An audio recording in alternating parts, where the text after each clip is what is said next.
உடம்பு வலி குறையறதுக்கு எங்க காலத்து முருங்கை சாயை வைக்க போறோம். வாங்க எப்படின்னு பார்க்கலாம். தேவையான அளவு தண்ணி,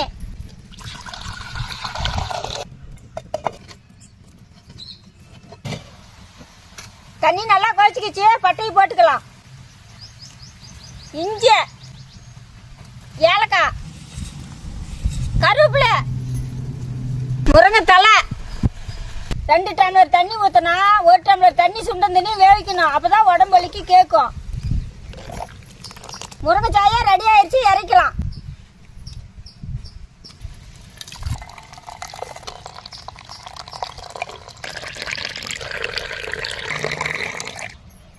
குடிங்கப்பா, எடுத்துக்கப்பா. இந்தப்பா